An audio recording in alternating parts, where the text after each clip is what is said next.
Hello friends. पिछले 2 दिन के एनालिसिस जो हैं हम आपके साथ साझा नहीं कर पाए, इसके लिए हमें खेद है। और आज की इस वीडियो के अंदर हम चर्चा करेंगे कि जैसा पिछले 2 दिन हम आकलन नहीं कर पाए, तो आईसीआईसी बैंक के रिजल्ट के बाद जो है बाजार में एक अच्छी खासी तेज़ी देखने के लिए मिली और एक बैंक निफ्टी स्टॉक्स में, फाइनेंशियल निफ्टी स्टॉक्स में काफ़ी अच्छी तेज़ी देखने के लिए मिली। फिर उसका फॉलोअप मंगलवार को देखने के लिए मिला और मंगलवार को वास्तव में सटोरियों ने बढ़िया जो है, बड़े ऑपरेटर्स हैं तो बहुत बढ़िया पैसे बनाए होंगे, और जो एल्गोज के जो ट्रेडर्स हैं या जो स्टॉप लॉस के साथ ट्रेड खेलते हैं, तो मंदी और तेजी दोनों प्लेयर्स को जो है निफ्टी बैंक ने उड़ाया। और लास्ट के जो 45 मिनट 50 मिनट का जो सेशन था निफ्टी बैंक में परसों यानी कि मंगलवार के सेशन में, वो काफ़ी सीवियर जो है सेल ऑफ वाला था। लेकिन मुझे जो भी अभी ये मूव्स लगे हैं ये खाली मैं इसको इंडेक्स से कोरिलेट कर रहा हूँ, लेकिन इंडेक्स के साथ मुझे जो पर्सनली ऐसा लग रहा है कि ये जो लड़ाई अभी चल रही है ये लास्ट लेग है बुल की, और ये एल्गोज जो हैं वो आपस में एक दूसरे को बीट कर रहे हैं। और वास्तव में जिस तरीके की वॉलेटिलिटी हमने मंगलवार को और सोमवार के दिन देखी, सोमवार को अचानक बाजार जो है आईसीआईसी बैंक के रिजल्ट पर चलते हैं और ऐसा लगता है कि पता नहीं आईसीआईसी बैंक के रिजल्ट कितने बेहतरीन आ गए। ऐसा था नहीं, लेकिन जो बढ़िया न्यूज़ के ऊपर ज़्यादा खींचो, ख़राब न्यूज़ पे ख़राब ज़्यादा तोड़ो, ये आज की डेट में बाजार की परिस्थिति बनी है। जैसे कोटक बैंक, मतलब इतनी ख़राब खबर नहीं है जी कि इतना तोड़ा जाए। और आज तो कोटक महिंद्रा बैंक में एक और खबर आ रही थी कि जो मैनेजमेंट में कुरियन जी हैं, जो उनकी टॉप टीम के अंदर थे कोटक महिंद्रा, वो शायद रिज़ाइन करके फेडरल बैंक की तरफ मूव कर सकते हैं, ऐसी बाजार में खबरें थी, जिसकी वजह से कोटक महिंद्रा बैंक सुबह खुलते के साथ 4% नीचे डाउन हुआ। हालांकि हमने निचले लेवल्स पे ख़रीदा भी था और इवन हमने 1560 के आसपास की एवरेज के साथ हमने खरीदा। हालांकि हमने वो इंट्राडे उसके प्रॉफिट बुक कर लिए, क्योंकि हम ऑलरेडी जो है काफ़ी क्वांटिटी कोटक महिंद्रा बैंक की ओन करते हैं, तो इंट्राडे में अच्छा प्रॉफिट हुआ, निकल गए। और हमें अभी भी ऐसा लगता है कि कोटक महिंद्रा बैंक, मतलब बाजार के अंदर कुछ ऐसी थीम्स हैं जहाँ पर एसआईपी के माध्यम से, मुझे ऐसा लगता है पर्सनली, मेरा अपना मानना है क्योंकि और एज ए डिस्क्लोजर मेरे पास है भी, तो मुझे ऐसा लगता है कि जहाँ पर वैल्यू बचती है उनमें अगर हम देखें तो कोटक महिंद्रा बैंक में अगर एसआईपी के माध्यम से, सिस्टमेटिकली इन्वेस्टमेंट प्लान के माध्यम से, अगर कोई इन्वेस्टर्स अगले 12 महीने के अंदर मुझे लगता है कि एक बराबर अमाउंट से इन्वेस्ट करेगा, तो एक अच्छी खासी जो रिटर्न्स है, हो सकता है कि बहुत अच्छे म्यूचुअल फंड्स की जो रिटर्न्स आएंगे उनको भी बीट कर सकता है इस एसआईपी से। और जैसे ये रेगुलेटरी फ्रेमवर्क चेंज होंगे, मुझे लगता है कि यहाँ पर जो बीटन डाउन स्टॉक है या जो बॉटम फिशिंग है, वही शायद एक बेस्ट स्ट्रेटेजी रहेगी अगले 1 से 1.5 साल के लिए। तो मुझे अभी लगता है कि कोटक महिंद्रा बैंक उसी कड़ी में जो है एक हमारे को फिट बैठता है। हम आपको कोई बाय या सेल रिकमेंडेशन नहीं कर रहे हैं। उसके बाद आईसीआईसी बैंक ने जो हो तेज़ी दिखाई थी, वो लगभग उसकी 50% तेज़ी गवा भी दी है। अब आज इंडेक्स मैनेजमेंट थी प्योरली, आज बैंक निफ्टी की एक्सपायरी तो नहीं थी, लेकिन निफ्टी की एक्सपायरी थी। तो जिस तरीके के मूव आज देखने के लिए मिले, वो मूव इस तरीके के थे कि एचडीएफसी बैंक, और एक समय तो ऐसा था कि जो रिलायंस है वो लीड कर रहा था और बड़ा सुबह सुबह बाजार को रोकने की चेष्टा हो रही थी। तो एक इंडेक्स मैनेजमेंट था और निफ्टी को रोकने की पूरी कोशिश की गई। निफ्टी में देखिएगा हमारा जो व्यू है, हालांकि हमारे व्यू कुछ समय से गलत चल रहे हैं, लेकिन हमारा मानना ये है कि ये जब बाजार ओवरसोल्ड था तो हम ये मान रहे थे कि ठीक है एक टेक्निकल बाउंस बैक आएगा, लेकिन वो एक रैली में कन्वर्ट हो गया। अभी भी हमारा मानना ये है कि यहाँ पर एक एम टाइप ऑफ पैटर्न जो है फ्रेम होगा और उसकी काफ़ी अच्छी संभावना है। हमें लग रहा था कि ये जो है थोड़ा सा जल्दी होगा, मतलब जो हम एंटिसिपेट कर रहे थे, यानी कि अप्रैल के लास्ट वीक में ही हो जाना चाहिए था, लेकिन बाजार ने जो है वहाँ पर एक पॉजिटिवली रिएक्ट किया। लेकिन जिस तरीके की वैल्यूएशंस हैं बाजार की, अभी इन वैल्यूएशंस पे कौन कमाएगा पैसा। देखिएगा सट्टे बाजार है, सट्टे बाजारी में हो सकता है थोड़ा बहुत और खींचने की कोशिश करें, तो यही जो लेवल्स हैं 22,750, जब तक 22,750 तोड़कर बाजार 2 दिन क्लोज नहीं होता है, 2 से 3 दिन, हम ये उम्मीद में हैं कि बाजार हायर लेवल्स पर एक अच्छे सेल ऑफ के लिए तैयार होगा। और उसके साथ साथ अगर हम देखें तो जहाँ बीटन डाउन सेक्टर्स हैं वो शायद बाजार को संभालते हुए नजर आए। जैसे भी आज HDFC बैंक ने संभाला, मुझे लगता है कि कल कोटक महिंद्रा बैंक या 1-2 दिन बाद जब ज़्यादा सेल ऑफ होगा तो इस तरीके की जो शेयर्स हैं वो एक कॉन्ट्रा प्ले के तरीके से काम करेंगे। हो सकता है कि बजाज फाइनेंस में भी देखिएगा पिछले 1-1.5 साल में कोई बहुत तेज़ी नहीं हुई है, तो अगर बजाज फाइनेंस में भी यहाँ से 4-5% की जो तेज़ी नहीं हो रही है, तो मतलब 5% की वाले से गिरावट होती है, तो यहाँ पर भी जो तेज़ी वाली जो सिप है वो एक्टिव हो सकती हैं। इसके अलावा हमारा जो है कि TCS जो है, जैसे जो शेयर्स हैं ये मुझे लगता है थोड़े से स्लाइडली ओवर वैल्यूड ही हैं जिस तरीके की ग्रोथ दिखा रहे हैं अभी हाल फिलहाल में। तो यहाँ पे भी जो है चैलेंजेस मोस्टली जो है वो हमारे को सारे बाज़ारों में सारे शेयर्स जो हैं, क्योंकि वैल्यूएशंस और अर्निंग्स को अगर आप मैच करेंगे तो हमें ये लेवल से जस्टिफाई नहीं लग रहे हैं कि जो लॉन्गर टाइम फ्रेम में सस्टेन कर जाएं। लेकिन अब दूसरा, अगर सिक्के का दूसरा पहलू देखें तो जो पेंशन फंड का पैसा आ रहा है, गवर्नमेंट का पैसा आ रहा है, डोमेस्टिक इंस्टीट्यूशनल इन्वेस्टर्स का पैसा आ रहा है, जो वास्तव में इक्विटी मार्केट में आ रहा है, उसको उसकी मजबूरी है कि उसको पैसा लगाना है, और इक्विटी मार्केट में चाहे कोई भी वैल्यूएशन हो। बट मुझे लगता है कि ये शायद एक बहुत बेहतरीन रूट जो है एग्जिट का फॉरेन इंस्टीट्यूशनल इन्वेस्टर्स को दे रहा है।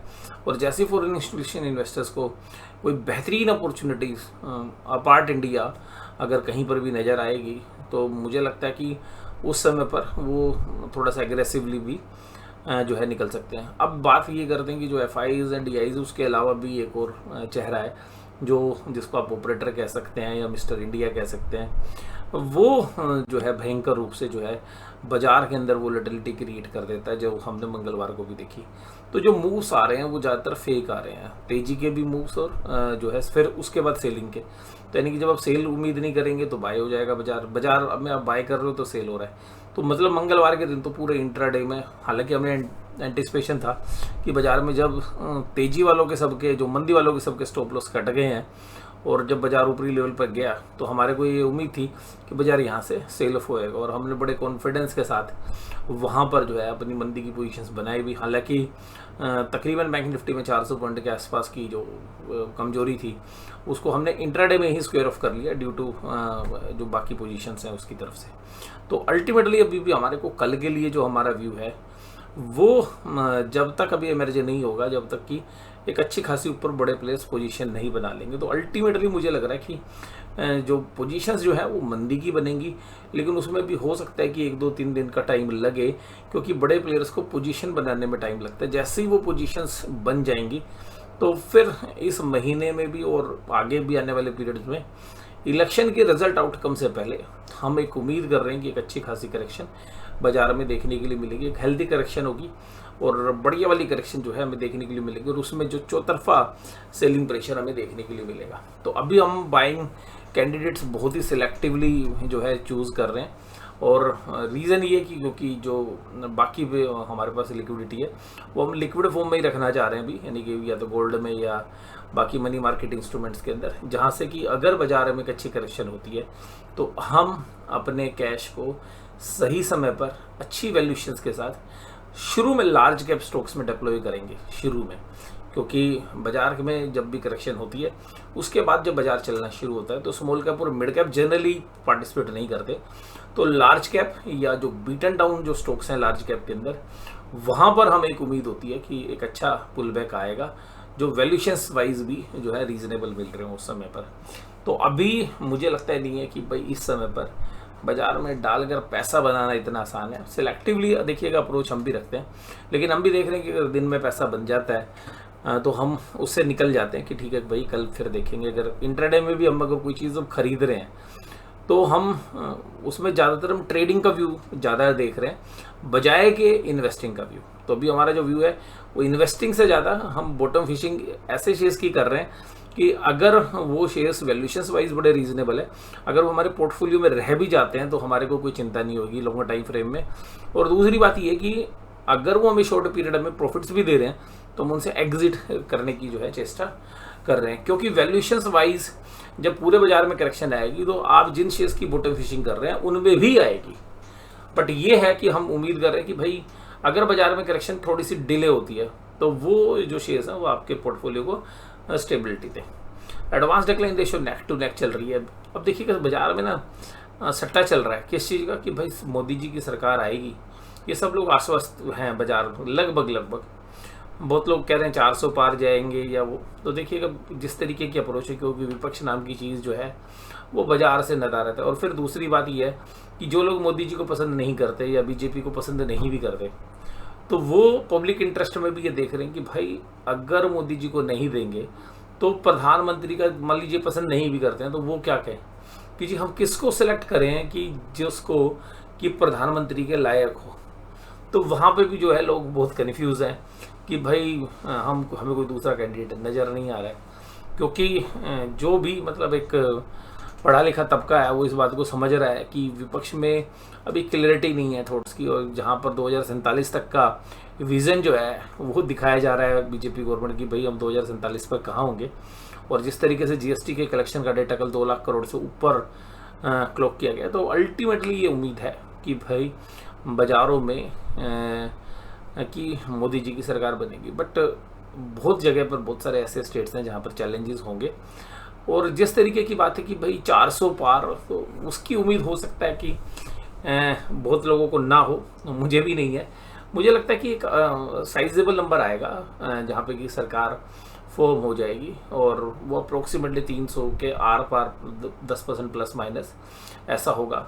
तो हो सकता है कि उस स्थिति में बाजार रिएक्ट करने के लिए, देखिएगा बाजार जो है ना कभी ऊपरी लेवल पर जाके तो रिएक्ट करेगा नहीं, तो बाजार को अगर चलना भी है उस रिजल्ट के ऊपर, और अगर रिजल्ट आउटकम मान लीजिएगा जैसे मैं कह रहा हूँ 300 से प्लस माइनस 10%, मान लीजिए 330 या 270 के बीच में कहीं पर बीजेपी को टिकट मिलती हैं या जो सीटें निकालती हैं, तो वहाँ पर बाजार क्या रिएक्ट करेगा, तो उसके लिए भी जरूरी है अच्छा भी करे या बुरा भी करे, तो बाजार जनरली मीडियन पॉइंट के पास आते हैं। तो जो साल भर के जो मीडियन पॉइंट्स हैं उनके आसपास आने की चेष्टा करेंगे। तो अगर हम पूरे चार्ट पैटर्न को देखें तो वो भी हमें इंडिकेट कर रहे हैं कि कहीं पर भी इसका जो मिड पॉइंट है वहाँ तक करेक्शन होनी चाहिए, क्योंकि अर्निंग ग्रोथ आ नहीं रही है। तो जिसकी बात क्या है कि जो रिजल्ट आउटकम आएंगे अगर वो खराब आते हैं, या बीजेपी की सरकार बनने में मुश्किल होती है, या बीजेपी का जो स्पष्ट बहुमत नहीं आता है, तो बाजार उस समय रिएक्ट करे, तो वहाँ से 5-10% की करेक्शन का स्कोप भी बने। और अगर बाजार के मन मुताबिक रिजल्ट आते हैं तो बाजार वहाँ से भी 5-10% या हो सकता है फिर इस 22,700 के लेवल को भी तोड़ के ऊपर जाए। तो उसके लिए जनरली एक ऐसा प्राइस जो है बाजार में रहता है उस समय पर कि जो दोनों के लिए अपॉर्चुनिटी रखे, यानी कि तेजी या मंदी के लिए भी। तो उन लेवल्स को भी देखते हुए हमारा तो देखिए कभी मैं आपको पहले से बता रहा हूँ, क्योंकि हम फंडामेंटल के साथ जो है कोरिलेट कर रहे हैं। उसके बाद अगर हम बात करें कि भाई एडवांस डिक्लाइन हो गया, अगर हम बात ये करें कि भाई बैंकों में, तो बैंकों में आज थोड़ी सी मायूसी छाई हुई थी। और जनरली ये जो मूव्स आ रहे हैं ये एक्सपायरी के आसपास, ये सब कॉल पुट की माया है। तो ये सब जो मूव्स आ रहे हैं कॉल पुट की माया है। बहुत बार आप कहोगे अच्छा रिजल्ट आया फिर भी वो चीज़ नहीं चली, खराब आए हैं तब भी वो शेयर अच्छा कर रहा है, तो बहुत बार वो प्राइस नहीं होता। बहुत बार क्या होता है कि उस हफ्ते की जो ऑप्शंस की एक्सपायरी कहाँ पर सेटल कर रही हैं, तो बड़े प्लेयर्स के सौदे कहाँ बने हुए उसके हिसाब से बाजार रिएक्ट कर रहा है। तो अल्टीमेटली जो बाजार मंडे को जो चला, तो ट्यूसडे को बड़े प्लेयर को पता था कि यार इस लेवल पर तो यार माल बिक रहा है। तो देखिएगा कोई भी व्यक्ति ऊपरी लेवल पर माल नहीं खरीदना चाहता, लेकिन कौन आदमी माल खरीदेगा ऊपरी लेवल पर, जिसको बाजार में जब आप तेजी दिखाओगे तो वो तेजी पे यकीन कर लेगा, उसको लगेगा बहुत तेजी होगी, तो वो खरीदेगा महंगा सामान। दूसरा कौन खरीदेगा, जिसने मंदी की पोजीशंस बनाई हुई है, और बाजार इतना डरा देगा मार्जिन में कि भाई अगर तूने अपने सौदे अभी नहीं काटे तो फिर तू फंस जाएगा। तो बाजार ने यही किया मंगलवार को। तो सुबह 9:15 बजे से लेके और दिन में 2:30 बजे तक बाजार केवल ये डराता रहा कि भाई मंदी वालों अपने सौदे काट लो, नहीं तो तुम फंस जाओगे। और एक ऐसे लेवल पे जहाँ सबके स्टॉप लॉस कटे, उसके जस्ट बाद हमने बैंक निफ्टी में तकरीबन 700 पॉइंट की जो है ऊपरी लेवल से करेक्शन देखी, और वो बहुत ही वाइल्ड मूव था। तो जनरली बहुत सारे जो मतलब ट्रेडर्स हैं उनको जब उन्होंने कॉल्स बेच रखी होती हैं तो वो अपनी पोजीशंस को एक्सपायरी वाले दिन एक्स्ट्रा पुट बेचकर जो है हेज करते हैं कि भाई ठीक है, कॉल में अगर मुझे एक साइड में 100 रुपये का नुकसान हो रहा है तो मैं उसकी रिकवरी करने के लिए कुछ ज़्यादा पुट बेच देता हूँ। और फिर जब वो कॉल के जो स्टॉप लॉस ट्रिगर हो जाते हैं तो जनरली कॉल साइड में लॉस बुक कर पुट साइड में एक्स्ट्रा पोजीशन बनाते हैं कि भाई क्योंकि चार्ट बहुत मजबूत हो रहे हैं। और जैसी जब आपने पुट बेची एक्स्ट्रा, वो बाजार ऊपर से टूटता है, और जो 20 रुपए की पुट बेची वो 300 400 रुपए की होती हुई नजर आई। तो दोनों साइड जो है बाजार ने सौदे काटे मंगलवार को। तो ये जो मूव्स हैं ये वास्तव में एक्सपायरी को देखकर, क्योंकि जिस तरीके का पार्टिसिपेशन है F&O ट्रेडर्स में, तो वहाँ पर बड़े प्लेयर्स जो हैं छोटे रिटेलर्स को किस तरीके से तबाह करते हैं या छोटे ट्रेडर्स को तबाह करने की जो साजिश करते हैं। तो ये देखिएगा, मैं ये तो नहीं कहूँगा हर एक्सपायरी पे होता है, पर महीने में तकरीबन 3-4 एक्सपायरी इस तरीके से जो है छोटे जो ट्रेडर्स हैं वो चपेट में आ जाते हैं। तो जो महीने भर कमाया है वो 1 या 2 दिन की एक्सपायरी में जो है निकल भी जाता है। स्टॉप लॉस लगाओगे तो भी, दूसरी साइड कॉन्ट्रा व्यू खेलोगे तो भी, दोनों साइड के स्टॉप लॉस उड़ा दिए थे। निफ्टी बैंक में देखिएगा, अब जो ऊपरी लेवल्स पे जाके जो 2 रेड कैंडल बनी और इतनी मजबूत ग्रीन कैंडल के बाद सब लोग सोच रहे थे कि फॉलो बाइंग आएगा और 50,000 तोड़ देंगे। टीवी चैनल्स कह रहे थे कि 50,000 की बात ना करो, अभी 51,000 की बात करो। तो अभी तो देखिएगा 50,000 के आसपास जहां पर पहुंचे वहां पर कितना ऑप्टिमिज्म बन गया होगा कि सोशल मीडिया कह रहा है, टीवी चैनल्स कह रहे हैं, सब कह रहे हैं भाई अब तो 51,000 की बात करो, और प्राइस एक्शन भी जो दिखा रहा था। तो अब ये समझ सकते हैं कि जब ये प्राइस एक्शन दिखा रहा था मंगलवार को, तो कितना ऑप्टिमिज्म रिटेल इन्वेस्टर्स का आ गया होगा, भाई खरीद लो, अभी खरीदो, अभी खरीदो। और वहीं से देखिएगा बाजार ने जो है ऊपरी लेवल से जो बाजार को तोड़ा। तो ये अल्टीमेटली जो है बहुत केयरफुल जो है बाजार है F&O का इस टाइम पर। HDFC बैंक में आज तेजी थी, SBI ने भी संभाला। देखिए मेरा जो व्यू है वो थोड़ा सा कॉन्ट्रा होता है। बहुत सारे जो व्यूज़ हैं वो इस समय पर जो आ रहे हैं, बहुत बार आप हमसे सवाल पूछते हैं सर PSU, मुझे लगता है कि PSU बैंक फुली प्राइस्ड इन है, और PSU बैंक्स में SBI मुझे एक अकेला शेयर्स है जो मुझे जनरली पसंद रहता है due to diversification of the business. But इस समय पर मुझे लग रहा है टेक्निकली, फंडामेंटली हो सकता है कि ठीक वैल्यूशन है, बट मुझे लग रहा है कि टेक्निकली भी यहाँ पर एक सेल ऑफ आना चाहिए। फर्दर स्ट्रेंथ भी अगर आती है तो मुझे लगता है कि SBI एक बार 800 रुपये के लेवल तोड़ना चाहिए। दूसरी बात है कि मुझे रिजल्ट से बहुत ज़्यादा उम्मीद नहीं है, क्योंकि जो वेजेस हाइक हुआ है वो रिट्रोस्पेक्टिवली हुआ है, उसका इम्पैक्ट आएगा। दूसरा, वेजेस हाइक के इम्पैक्ट जो है आने वाले क्वार्टर्स के रिजल्ट्स में देखने के लिए मिलेंगे। तो अल्टीमेटली मुझे लगता है कि फुली प्राइस्ड इन है SBI, और SBI एक टेक्निकल करेक्शन के लिए कभी भी 50-60 रुपये का डिप दे सकता है। और यहाँ पे हमारी कोई पोजीशंस नहीं है, लेकिन निफ्टी बैंक में हमारी दोनों साइड की पोजीशंस हैं, लेकिन स्लाइटली हमारी जो पोजीशंस हैं वो मंदी साइड ही रहती हैं। और उसका रीज़न है क्योंकि मंदी की पोजीशंस में हमें लगभग हर साल, हर महीने 200 रुपये का एक एक्स्ट्रा प्रीमियम एवरेजली मिलता है वो सौदों पे, और अगर हम उसको रोल ओवर करते हैं वीकली ऑप्शंस को भी, तो भी हमें एक अच्छा खासा प्रीमियम मिलता है। तो उस प्रीमियम की अगर वैल्यू निकालोगे तो वो पूरे साल भर में, अगर हम हफ्ते में भी रोल ओवर करते हैं तो 4,000 से लेकर 6,000 होती है। तो अगर हम बैंक निफ्टी हमारे सामने अगेंस्ट भी अगर हमारे सामने 4,000 जाता है तब भी हम प्रॉफिट में होते हैं, क्योंकि हम कॉल्स में तो अपने आप को अगर हमारे अगेंस्ट चलने पे भी इक्विलिब्रियम में रहेगा, और दूसरी साइड में जो पुट ऑप्शंस के जो प्रीमियम्स हैं, क्योंकि जो ऑप्शन सेलर्स हैं वो इस बात को समझते हैं, तो वो प्रीमियम तो आएंगे ही आएंगे। तो जो लोग कैलेंडर में ट्रेड करते हैं उन लोगों को ये बात समझ में आ रही होगी। तो अब अगर हम बात करें कि भाई federal bank, AU small finance bank और बंधन बैंक में तेजी थी, कमजोरी आज PNB एक्सिस के जैसे शेयर्स में थी। वहीं पर अगर हम बात करें तो FIAs ने आज जो है 964 करोड़ का जो है माल बेचा है, और DIs ने खरीदा। अभी आज के जो डेटा है वो डेटा भी अपडेट नहीं हुए थे, हालांकि वो डेटा है मेरे पास, लेकिन मैं उनको आज ज़्यादा तरजीह दे नहीं रहा हूँ।